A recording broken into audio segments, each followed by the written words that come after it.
The topic is utilizing specialized communication skills. Course objectives. The first one is utilize communication tactics or techniques that cater to the specific needs of both the internal and external clients. Ano ba yung mga techniques or strategy or pwede natin gawin para makapag-communicate tayo? Pag sinabi dito class na internal and external clients, say for example, kayo ay, say for example, sa classroom, sa Zoom class, virtual class, okay, internal communication kasi nag-uusap sa teacher at sa student. Okay? Pag external, ibig sabihin, yung other classmates mo sa ibang Zoom class or subject. Okay? So sa isang organization, pag sinabi natin internal, employees to employees communication, employees to employers communication. Okay? Pag sinabi natin external, ito yung may clients ka or customers ka, yan, that's external. Or pwedeng regulatory bodies, kagaya ng DepEd or CHED or um, uh, depende, okay?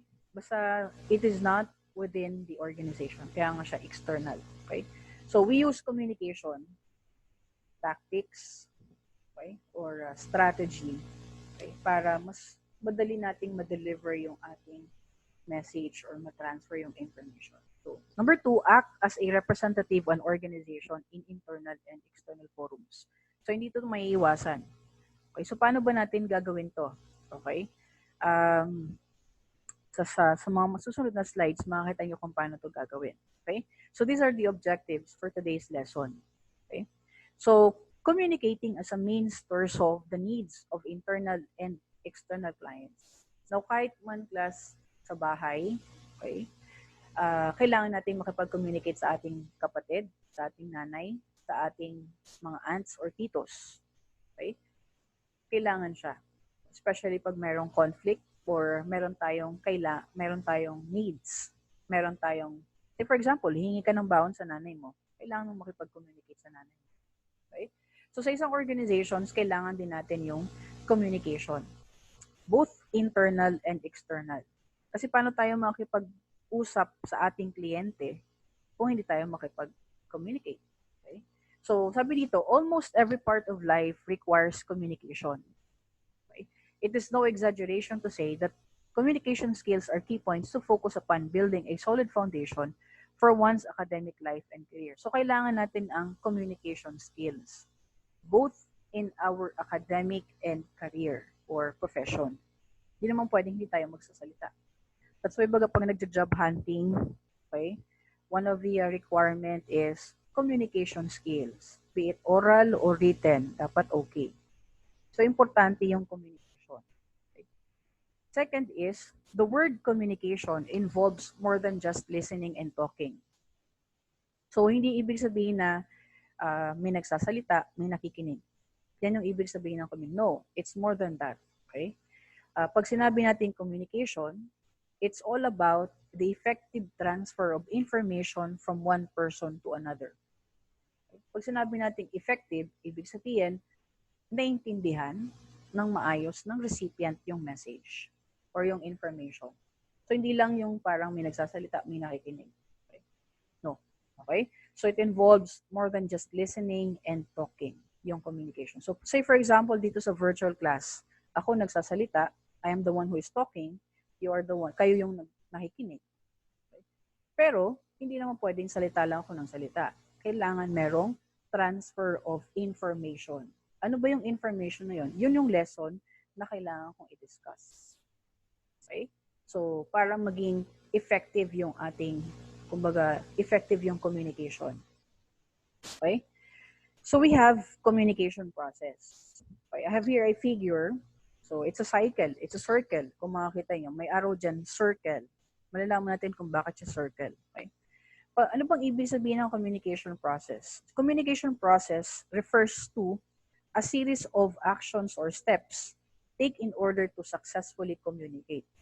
So, kailangan daw yung mga series, yung steps na yun para maging efficient or maging effective yung communication or para maging effective yung pakikipag-usap natin sa isang tao or sa ibang tao.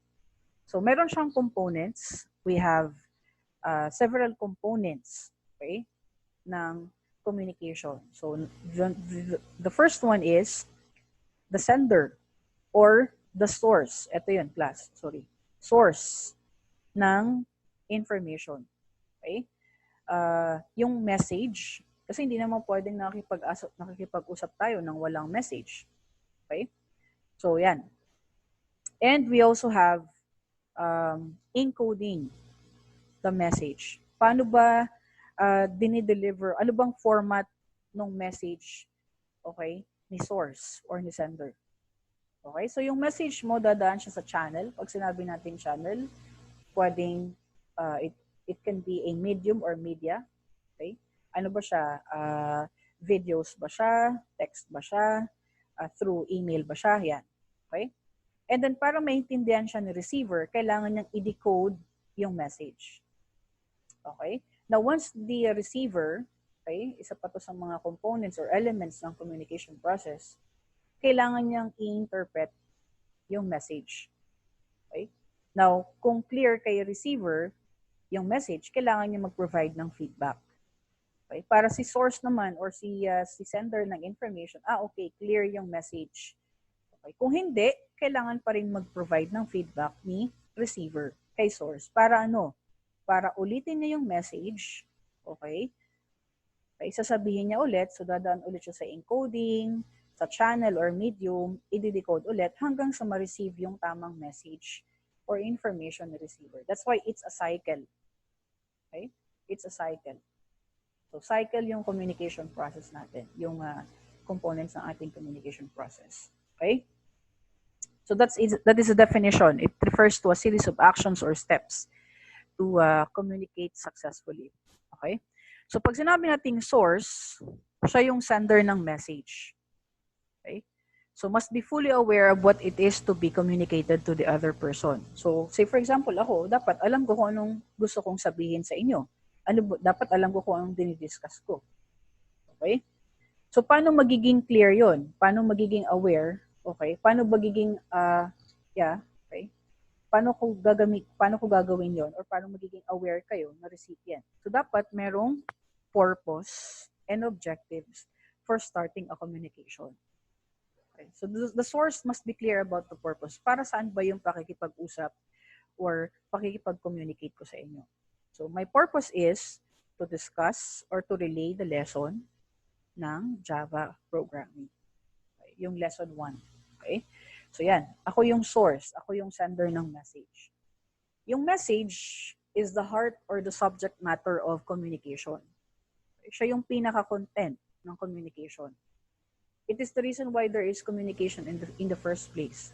Okay? Kasi baka tayo mag-uusap kung wala ka namang message. Okay? So, meron kang gustong iparating, kaya tayo nakipag-communicate. So, the message itself must be clearly expressed and worded. Okay? Kaya kailangan maayos itong may deliver ni source or ni sender. Encoding. Encoding is the process of translating or converting your message into a format that can be easily shared and accessed by another person. So, ini-explain ko siya through a what? Then, by explaining the concept or the lesson, okay, ano ba yung format? Through audio or video. Okay? So, that's how I translate the message. Okay? So, we also have the channel. So, this is the method or methods by which you convey your message. Okay? So, it can be through speaking, writing, gesturing, or it could be through telephone calls, emails, messenger, or other instant messaging apps, or simply to a text message. So, sa case natin, this is a virtual class, I'm using the Zoom application para as a means or as a channel para ma-deliver ko yung message or yung information or yung lesson. Okay?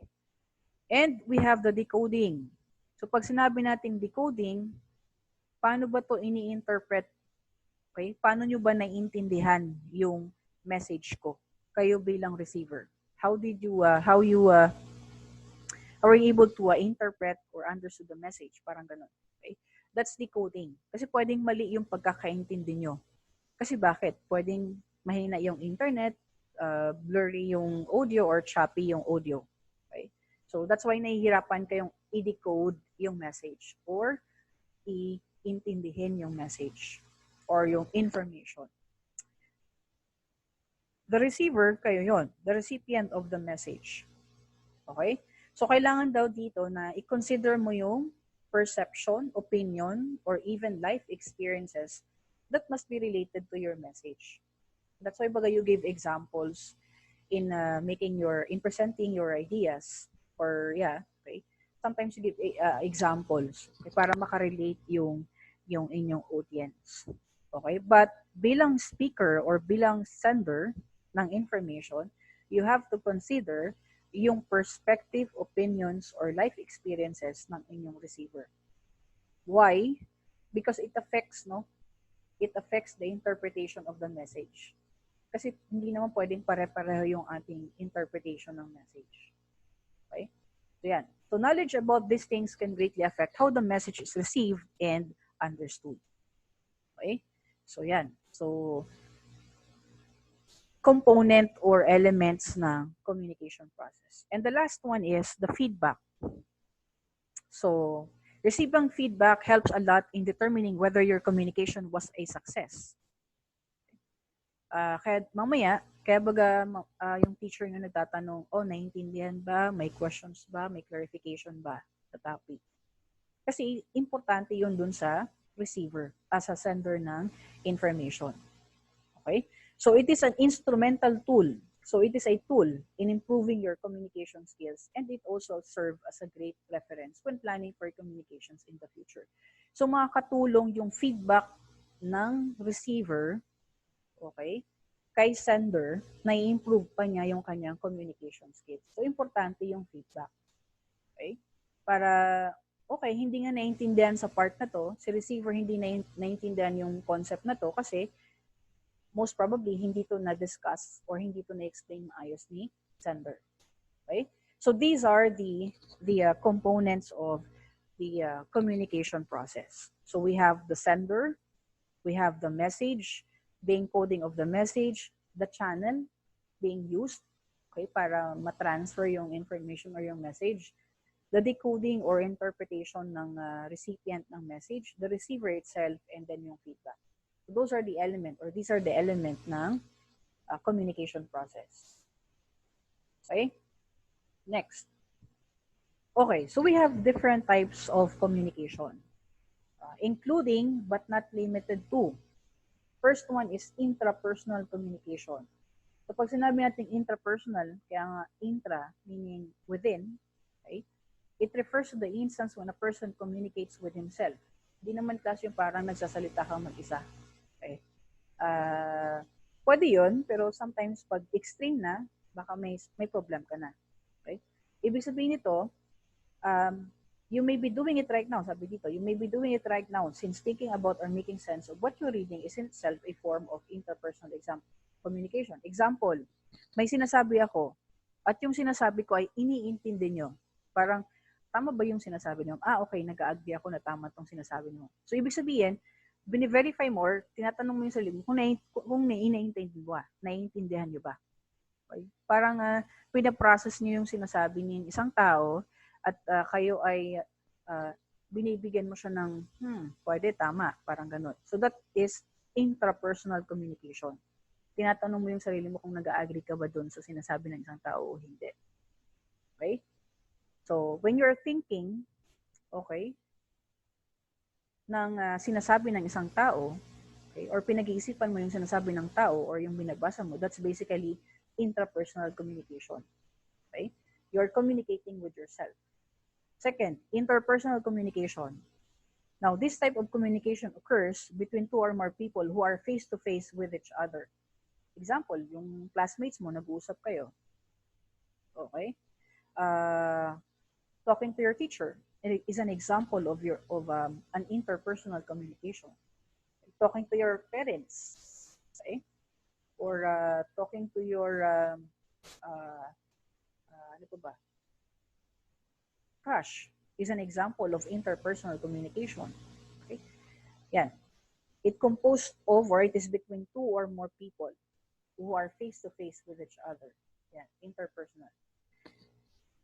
So we also have a small group communication, wherein pag sinabi natin small group, okay, it involves 3 to 12 or 15 people with common interest. Say for example, mahilig ka sa Mobile Legends. Yan. So, since mahilig ka sa Mobile Legends, nag-join ka sa isang group page, FB group page ng mahihilig sa Mobile Legends. Okay? So, yung members na yon, okay, can be considered as small group. Habang nag-uusap sila about Mobile Legends, ibig sabihin, they are communicating.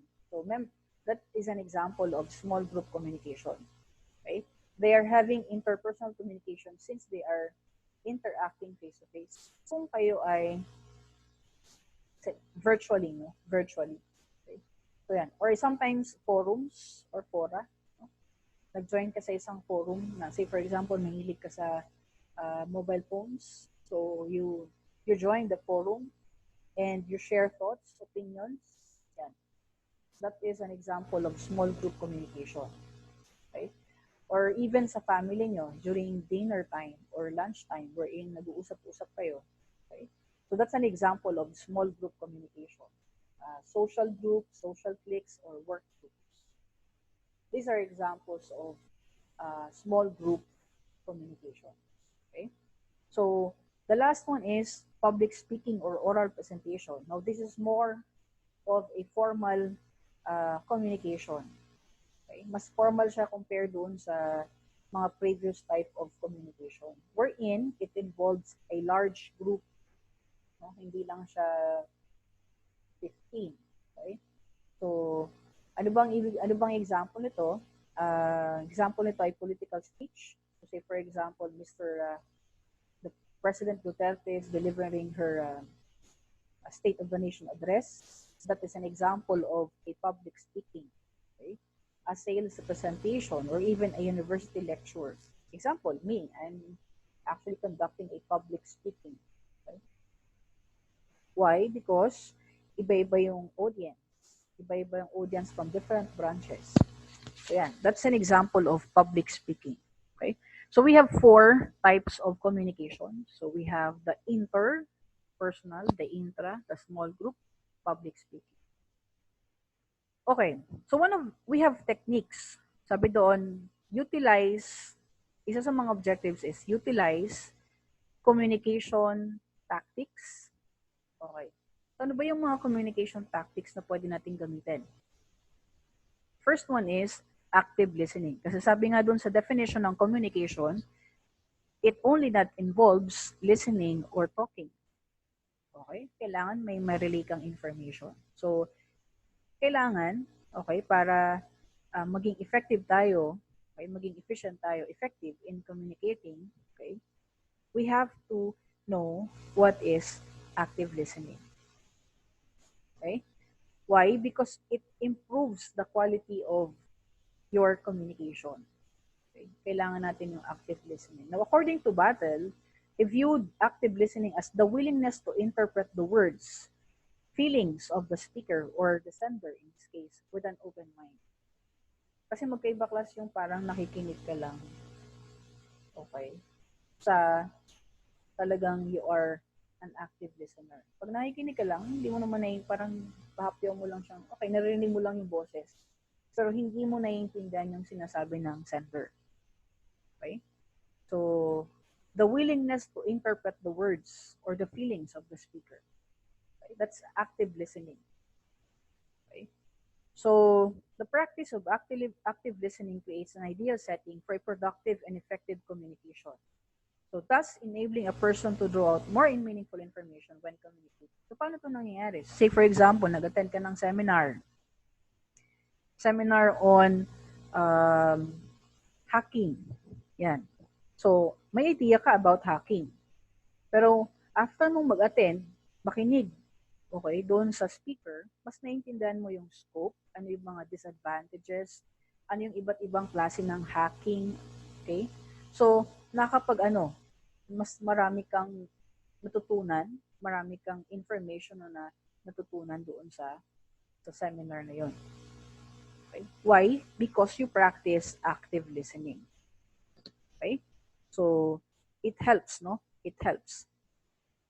Now, according to Hop, he further enumerated the skills used in active listening. Ano ba yung mga skills na kailangan natin? Okay? Na pwede natin gamitin. Okay? Sa active listening. The first one is paying attention. I'm not sure kung kayo ay nag-pay attention. I hope so, no? Kasi baka yung iba sa inyo kumakain or nagsa-cellphone, yan. Okay? So, you're not active listening. Pag sinabi natin active listening, dapat you're paying attention. You clarify things. You summarize key points. You summarize the thoughts, the concepts. You postpone the judgment. Sabihin parang, ay, alam ko na yan. Alam ko na ang ibig sabihin ng active listening. Okay? So, hindi pwedeng ganun. Okay? And you share. Once you shared a concept, an idea, pag na-share mo ang isang idea or concept, ibig sabihin, nakinig ka ng maayos. You are an active listener. Kasi you were able to share the thoughts, the ideas, the concept. Okay? So, that's active listening. Feedback. Okay. This is one of the tactics in communication. Why? Because feedback measures the success rate of your communication. Okay?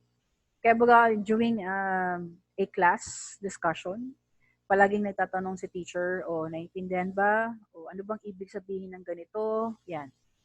Okay? Because, okay, doon nalalaman na okay ba yung pag-deliver or pag-relay ng information. Okay? So it ensures that the receiver correctly understood the message. Now, with the feedback you receive, you can tell what you still have to work on to improve your communication with others. So it's important to ask for feedback or ask for comments. Pag nag-ask ka ng comments, ibig sabihin you are asking for a feedback. Okay? So yan. Okay, next. Okay, feedback for programmers ay very important. Importante class yung feedback sa mga programmers. As you earn your degree, say for example, anong track kayo, ICT, tapos nag-pursue kayo ng computer science, tapos ang specialization nyo ay programming. Okay? So, isa kayong programmers. Okay? So, pag ikaw ay programmer, importante yung feedback or comment. Okay? Para ma-evaluate or ma-assess yung ginagawa nyo. Okay? Why? Asking for feedback or comments, okay, will let you learn if the system or program you develop fits the needs of the client or customers. Kasi hindi mo naman malalaman kung okay yung ginawa mo kung hindi ka magtatanong kung okay ba siya o hindi. So you have to ask feedback. Hindi mo malalaman kung easy to use ba yung system mo, user-friendly ba siya, na-meet ba lahat ng requirements, secure ba yung system, lahat ba ng functionality or features ay nandun, at accurate and reliable ba siya kung hindi ka hihingi ng feedback sa clients or sa customers. So you have to ask a comment or a feedback. Okay? So importante yung feedback sa isang programmer.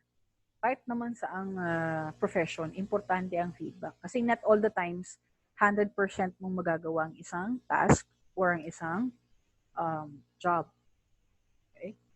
So, yan. You have to ask for feedback. Parang okay ba yung performance ko? Parang ganun. So, you have to ask feedback or comments. Interpretation. Yan. This is an example. Important, no? Interpretation. Pag sinabi natin interpretation, it refers to the way people make sense of, understand, or perceive something. Pag may sinabi si ganito, ano ba yung pagkakaintindi mo?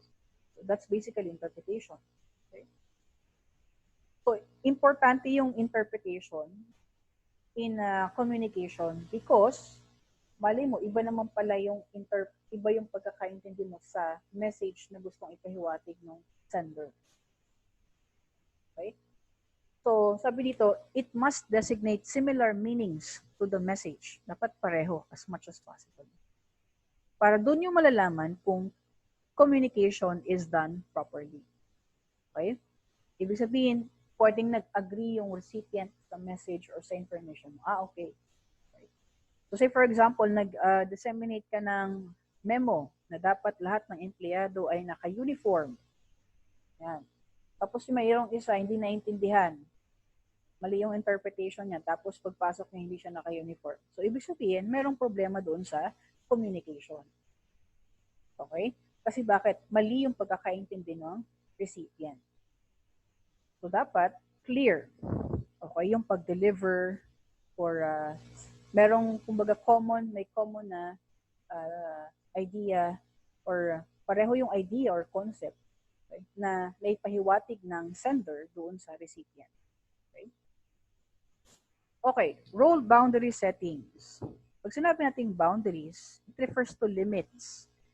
Okay? Ano ba yung mga limitations? So sabi dito, boundaries are limits that we set around ourselves every time we interact with others. Hindi naman pwedeng pag tayo ay nakikipag-friend sa isang tao ay walang limitation. There's always a limitation. Or else, hindi ka magiging parang lahat na ng oras mo ay parang hindi pwede. Okay? So you have to set limits. Kaya may mga nag-aabuso because hindi kayo nag-set ng limits or boundaries. Okay. So sabi dito, setting boundaries is essential to prevent harmful or dangerous situations that may compromise the growth of your relationship with others. Must especially be clearly set in the communication process. Example, kanina, before tayo nag-start ng virtual class, okay, nag-set ako ng rules. Okay, the first rule is mute your microphone. That's my boundaries. Bakit?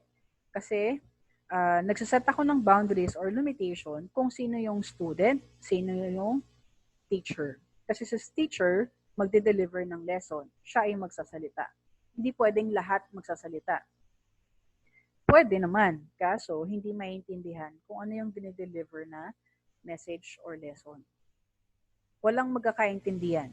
Okay? Kaya importante sa communication yung pag-set ng boundaries. Okay? So, you have to set boundaries or limitations. So, meron daw titong tips, no, on how to set healthy communication boundaries. Number 1, express the message clearly. Okay? Huwag kang gagamit ng mga vague or ambiguous language or terminologies na it will only confuse the audience or the other person. Okay? Never go against personal values or rights of others. Be aware of the fact that sometimes you may change opinions or even mistakes. Anong ibig sabihin ito, class? Respect kung ano man ang opinion ng isang tao, ano man yung kanyang paniniwala. Okay? Kasi sometimes mali mo, mag-change ka din ng opinion. Okay? So, yan. So,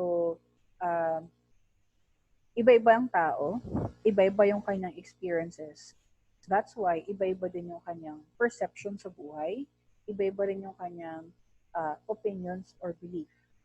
Okay? So we have to respect that. That's how we set a healthy communication boundaries. Hindi naman pwedeng i-expect mo na ganito ka, ganito din yung isang tao. No. Pwede rin iba, pero you have to express it na, oy, ganito ako, ganito, ganyan, para maintindihan ka din. Okay? So yan. These are the healthy communication boundaries. Number 3, make it a point to understand what the other person is saying while you seek to be understood yourself. Intindihin mo muna kung ano ba yung sinasabi ng isang tao. Okay? Pag sinabing intindi, hindi yung pakikinig. Parang, diba, sometimes pag pinapagalitan tayo ng nanay natin, so, sige lang, parang ang dating is, hindi naman talaga tayo nakikinig, hindi naman nagsisink in yung sinasabi ng nanay. Okay? Hindi natin iniintindi yung sinasabi ng nanay. Okay? So, dapat, intindihin mo yung sinasabi ng nanay mo para ikaw din, intindihin nyo din. Okay? While you seek to be understood yourself. Para when your time comes na ikaw naman yung magsasalita, maiintindihan ka din. Okay? So, dapat ganun yung ating perception. Okay? Number 4, observe the right timing to politely walk away from a conversation when you feel that it is about to turn destructive, abusive, or hostile. Okay? Pag hindi na healthy yung communication, pag tingin mo hindi na, grabe na yung disagreement, nag-aaway-away na, or mainit na yung conversation, okay? It's a time to what? To be quiet, pause for a while, or sabihin mo lang, okay, I'll go ahead. Parang ganun. Okay? So, or sabi nga dito, politely walk away from a conversation. Hindi yung parang dead ma lang. Okay? So, that's how you set boundaries. Okay? That's how you set boundaries, no, in communication. So, we have 4 steps, suggestions doon. Okay. Another techniques or tactics in communication is negotiation. Kasi hindi naman lahat mag-a-agree sa sinasabi mo. Okay? Take note, we are all different. We have all different opinions, perceptions. So palaging may magdi-disagree sa sinasabi mo. Okay? So sabi dito, negotiation is a means in facilitating relationship, large than through dialogue, communications, and agreements. So when conflicts arise or when there are differences in opinion, negotiation paves the way for parties to consider what decisions or course of action they must take. Okay? So hindi pwedeng yung gusto mo lang yung masusunod. Okay? Kailangan mong makipag-negotiate para at the end of the day, okay, meron kayong decisions, okay, wherein both parties, okay, agree doon sa actions na yon. Okay? So that's a tactic in communication, negotiation. Another one is establishing empathy. Pag sinabi natin empathy, putting yourself in someone else's shoes. Okay? Iba yung sympathy sa empathy. Okay? Ang empathy class is parang ini-internalize mo na, okay, na-experience ko yung na-experience. Parang kung ano man yung parang you put yourself na, yun nga. Okay? Parang nilalagay mo yung sitwasyon, yung sarili mo sa sitwasyon niya. Magkaiba kasi class yung sympathy sa empathy. Okay? So indicating that you're willing to understand the other points of view and opinion. Okay? Kasi it will help in communication. Kasi parang iba sabi nga maging marunong ka namang magsimpatya, parang ganun. But that's sympathy. Magkaiba siya sa empathy. Parang nilalagay mo yung sarili mo sa sitwasyon niya, parang ganun. Okay?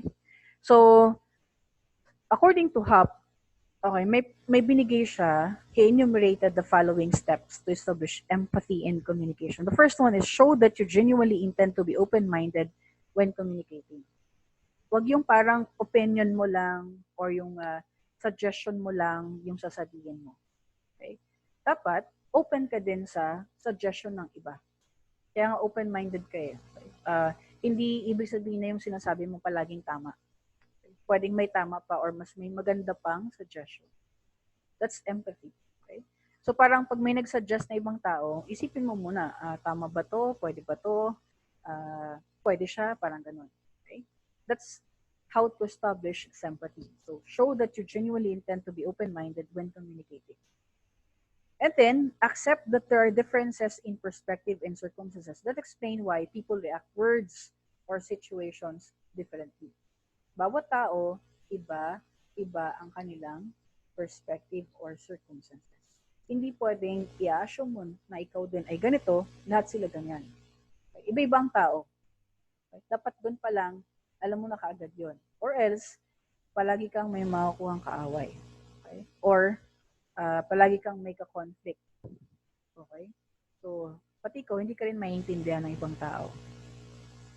Okay? So, that's one or another steps in establishing empathy and communication. The third one is, be patient and do not rush through the conversation.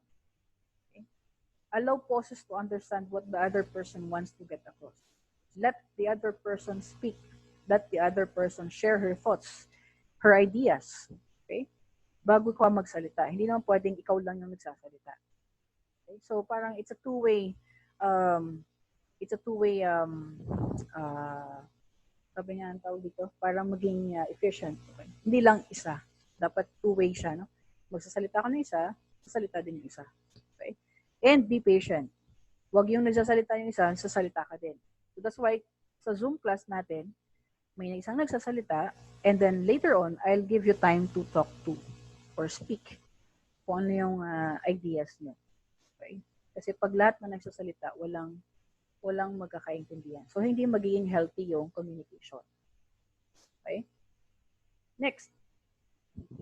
Okay. So, representing organizations in internal and external forums. Now, this is under objective number 2 nitong lesson. Act as a representative ng isang organization in external and external forums. So, paano ba natin ito gagawin? Okay? So, sabi dito, in presenting your ideas, you can use videos, PowerPoint presentation, or handouts in delivering your topic. Okay? Now, whatever method you choose, make sure it is lively and engaging presentation where you encourage participation and interaction from your audience. So, hindi naman class may iwasan. Okay, be it sa classroom, di ba? Sa minsan, si teacher nagpapa-assign ng reporting. Oh, you are going to present a topic. So, yan. So, paano mo siya gagawin? You can use videos, PowerPoints, or handouts. Kahit class, pag sa nag-work na kayo, no, sometimes inassign ka ng boss mo. Okay, kumuha ka nga ng isang presentation about this. So, yan. Okay, kailangan mong mag-present. Okay? So, forums means group, no? Sharing, no? So, yan. Representing organizations in internal and external forums. Okay. Oops, wait lang. Okay. So, paano ba mag-develop ng isang presentation? So, how are you going to make your presentation? The first one is, since kayo ay magiging mga programmer or technical person, ICT person, no? In creating or in making a presentation, avoid using technical words. Okay? Especially when the audience you are dealing with are not that familiar to programming terms. Okay lang sana kung kayo ay enrolled sa isang, kumbaga kayo ay nasa isang programming lesson. But sometimes class, yung classmate mo hindi naman alam kung ano yung term na to. Okay? So avoid using technical words. Paano pa kung yan ay isang conference? May nag-attend lang na isang tao. Okay? Parang hindi naman siya talaga ICT graduate. Nag-attend lang siya kasi gusto niya, hilig niya. So, avoid using technical words para hindi naman siya mahirapan intindihin yung sinasabi mo. So, as a general rule, pag ikaw ay magpe-present, okay, always assume na zero knowledge yung audience mo. Okay? Para hindi naman, hindi siya mahirap, hindi mahirap intindihin yung presentation mo. Okay? So, if you are to use a PowerPoint presentation, use proper formatting, consistent design slides, pati yung color dapat hindi ganun ka glaring. Sometimes we use color red, masakit siya sa mata. Okay? Sometimes may mga nag-pop up, okay. Wag naman ganun. Okay? So, yan. Iwasan natin yung ganun pag tayo ay gumagawa ng isang PowerPoint presentation. Make sure that the font style and font size are readable. Okay? Proper spacing. Okay? Para mas maganda or mas readable yung inyong presentation. Now, if you cannot avoid using technical term, kasi programming nga yung presentation mo, okay, kailangan mo siyang i-explain. Brief explanation lang ng term para naman maintindihan siya. So, after you use the term, okay, so say for example, ang topic na in-explain mo is algorithm. So, na-mention mo yung algorithm. So, algorithm refers to the step-by-step, parang ganun. Okay. So, i-explain mo siya in a simple, provide a simple explanation ng term after you use the term. Okay? Kung hindi talaga maiiwasan. Do not include designs or images that are completely irrelevant to your presentation. So, kung hindi naman importante yung pictures, hindi naman related yung graph, table, wag mo nang ilagay. Because it would only distract you, baka mawala ka bilang presenter ng topic, or pati yung audience mo malito or ma-distract. Make sure to include an introduction or overview of your presentation. So, para saan ba yung dinidiscuss mo or i-discuss mo? And at the end of your presentation, summarize the main points, its main points. So, that's how you make presentation. And feel free to conduct icebreaker activities, whether or not related to your topic, especially pag kayo ay magkakandak ng mga 2-hour or 3-hour presentation. Yung mga seminars ba, class, kung kayo ay nag-attend ng seminar, mga 3 hour, sometimes whole day pa, yung mga icebreaker doon na, say for example, mag-exercise yung audience, kakanta, mga ganun, or may Q&A, or may mga jokes. Para lang hindi ganun ka boring or, yung seminar. Okay, so there must be an icebreaker activities. So, yeah. Pwedeng related, pwedeng hindi. Okay?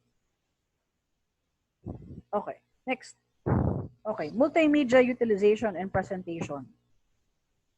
Now, sometimes kasi, pag tayo ay gumagawa ng presentation, dati, binabasa lang natin, no? So, sometimes, yung audience, they find it boring. Okay? Whereas, pag merong mga multimedia. Pag sinabi natin plus ng multimedia, ibig sabihin from the word multi, marami. Media, it can be text, videos, sounds, or audios, or graphics. So, you can use multimedia in your presentation. Okay? So, sabi dito, make sure lang that you use the format you use is compatible with the gadgets or computer devices on your presentation venue. Baka naman kasi gumawa ka ng isang multimedia file na hindi naman or walang naka-install doon na application para ma-view or ma-play yung ginawa mong multimedia file. Okay? So, dapat alam mo yung formats. Okay? Or compatible yung formats. So, kung yan ay .mp4, so make sure na yan ay i-run nyo din doon sa devices doon sa venue. And always back up your files and save it in many formats as much as possible. So you can save it in your thumb drive or flash drive, okay, or external devices, or pwede rin sa cloud. It's just that pag sa cloud, kailangan mo ng internet connection para ma-access yon. Okay? Make time for technical checkups and for making any necessary adjustments. Ibig sabihin, before your presentation, check for, okay, tama ba yung flow ng presentation, yung images ba, yung videos ba, tama ba yung nakikita sa screen. Okay? So, before your presentation, check mo muna kung tama ba siya. Okay? Parang mag-dry run ka muna para smooth yung flow ng presentation, which is important in your communication. Okay? So, okay, so that's it. Okay, so let me just summarize my discussion. So we define what is a communication. It is not just simply talking and listening, or speaking or listening, no? Dapat efficiently na-relay yung na-transfer yung information from the sender to the receiver. Okay. We also discussed different tactics in communication, such as establishing empathy, negotiation, ano ba yung iba't ibang types ng communications. We have 4. These are the interpersonal, the small group. What else? Yung isa ay yung public speaking. So yan. And how to develop a multimedia presentation, or how to develop a presentation, and how to utilize multimedia in presentation. So basically, those are the main points in communication. Kasi yung topic natin, the title of this lesson is utilizing specialized communication skills. So ano yung specialized communication skills? Negotiation, interpretation, so yan. Okay. Using of multimedia in presentation. Okay?